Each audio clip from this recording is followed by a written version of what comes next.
All right, so let's talk about adding and subtracting fractions. Now, these can be really, really easy or a little more challenging depending on whether or not they're what we call like fractions. So like fractions have the same denominator. So if your fractions that you're adding and subtracting all have the same number on the bottom, because that's what the denominator is, then we call them like fractions. And they're easy to deal with because here's the process, all you need to do.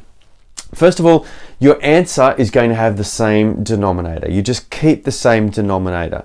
So in this example, I've got 1/5 plus 2/5. What does that equal? All right, I can see that the denominators are the same. So my answer is going to have 5 as the denominator as well. Okay, that's the first step. The second step is then I just simply go ahead and I add and subtract the numerators, the numbers on top. So in this case, I take the 1, I add it to the 2, and I get 3 as my numerator. So the answer is 3/5 or 3/5. You might have more than one fraction in your calculation. So in this case, I've got 1/7 plus 2/7 plus 3/7. Now I can see that they are like fractions because the denominators are all the same.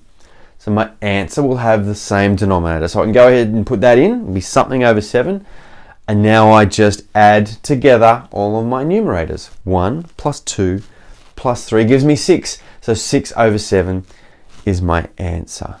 What about though if you get something with mixed numbers? Now remember, a mixed number has a whole number part and a fraction part.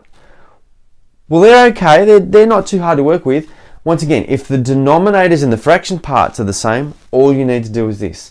Firstly, take the whole number pieces and add them together first. So in this case, 2 1/3 plus 4 1/3. I'm going to take the whole number pieces, that's the 2 and the 4, and add them together, I get 6. So my answer will have a whole number piece that is 6. And now I just treat the fraction pieces just like we were in the previous examples. The denominators are the same, so my new denominator will be 3, and I add together the numerators, 1 and 1, to give me an answer of 6 2/3. And it's the same with subtraction. If it was a subtraction, I would just take away the numerators. So let's look at an example. What if I had 5/6 take away 3/6? Okay. Well, I can see that they're like fractions. So my answer will have 6 in the denominator. 5 take away 3 gives me 2/6, which I could simplify down to 1/3 as well if I wanted to at the end.